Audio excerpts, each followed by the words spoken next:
Survivor Gamechangers is renowned as a season with controversial casting, exemplified by our first contestant, Michaela Bradshaw. Jeff, some of us aren't quite game changers. Some of us are just filling space. Michaela featured in Millennials vs. Generation X, the season before Gamechangers. This was quite the precedent, as All Stars had Rupert, Heroes vs. Villains had Russell, and Karud had Malcolm, all that returned the prior season and were all breakout stars in their original season. Michaela? Well, she wasn't that. Now, most of these individuals, I'd love to have them on an alternate theme.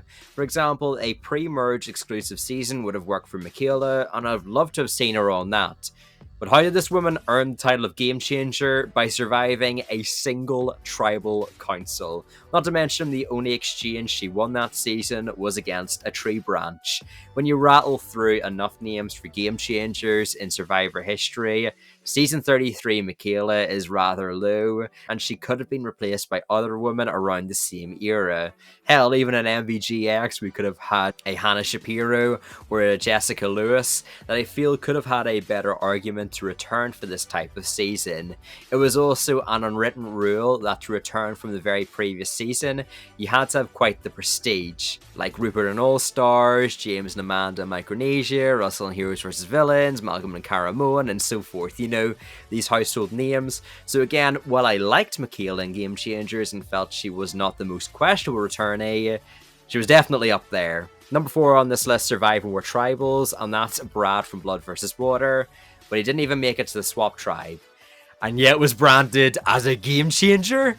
This was the same man that created and then single-handedly destroyed his own all-male alliance in about 2 episodes. Now, season 34 has been rumoured to originally have been pre-jury versus winners, and check out this video to see how my cast would have been, but apparently it fell through, with certain winners dropping out, and Brad would have been a good pick for the pre-swap tribe if that had lasted.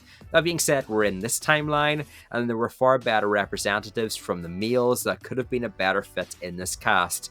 I mean, when the most iconic part of your game is having F-bombs, middle fingers, and countless insults flung at you throughout the season, it really speaks for itself. Brad's return wasn't unexpected. He was even shortlisted for Survivor Cambodia 2 years before, and let's be honest, Survivor Blood vs. Water was essentially a way for production to get loved ones on with more clout on the show. But the truth is, based on a social game alone, he hadn't earned that label yet. It was more a bet on what he could be, rather than a reward for what he had done. But what's the only similarity between Brad wanting a hidden immunity idol in Blood vs. Water and your laptop? Well, both want and need protection.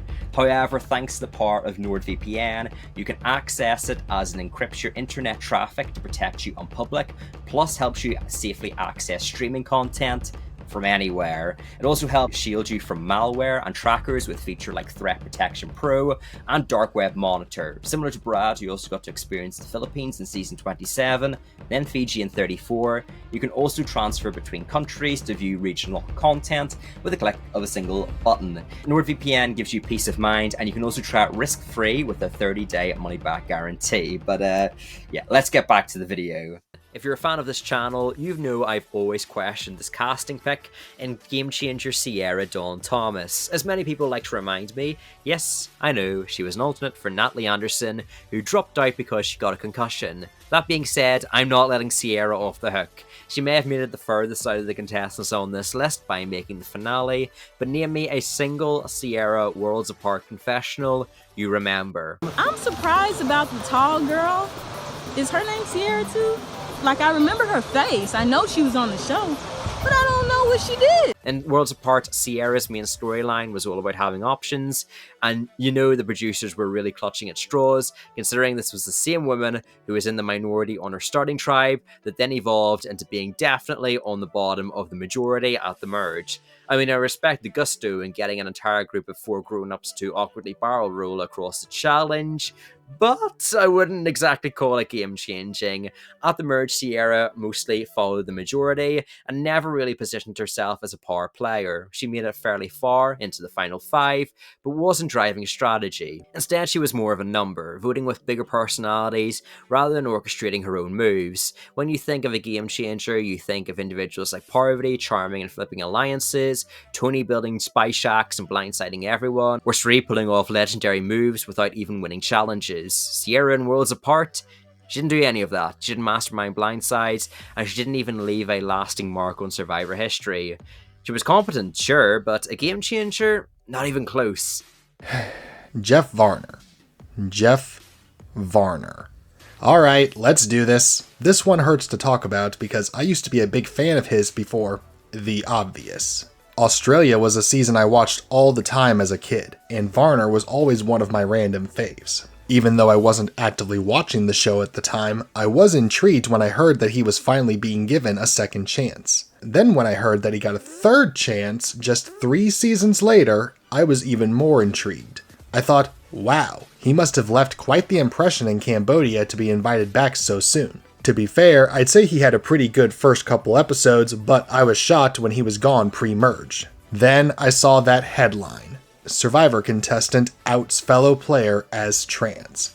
I couldn't believe what I was reading. This was one of those moments that permeated the greater cultural conversation, way outside of the fandom. Even as someone who wasn't keeping up at the time, I still knew about this infamous moment. I never would have expected that anyone I used to enjoy watching on TV could do something like that. I also learned what Scoopin' did shortly after, but that's another story. In short, I think it goes without saying that Varner should never have come back for this season. Or at the very least, just keep his mouth shut and get voted out with his dignity intact.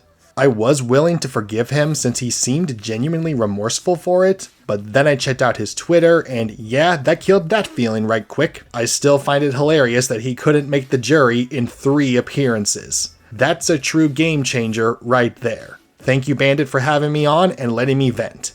Back to you.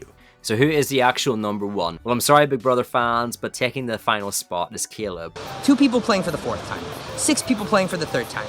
And we have Caleb, who has never been to Tribal Council. I'm a little bit surprised that Caleb's out here.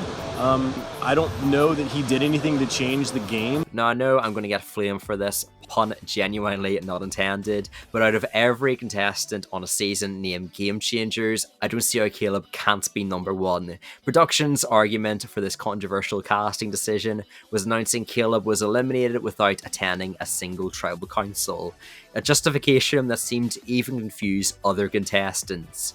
Don't get me wrong, if this was a second chance cast, early boots, or medically evacuated captain season, I would have included him in all of them. However, I cannot stress enough to you the gross misgeneralization of a person being labelled a game changer who literally didn't have a single opportunity to actually properly play the game. It also would have helped the Korong OGs face less of a target without Caleb's integration, as 4 people from a season 1 year ago is very overkill no matter how you slice it.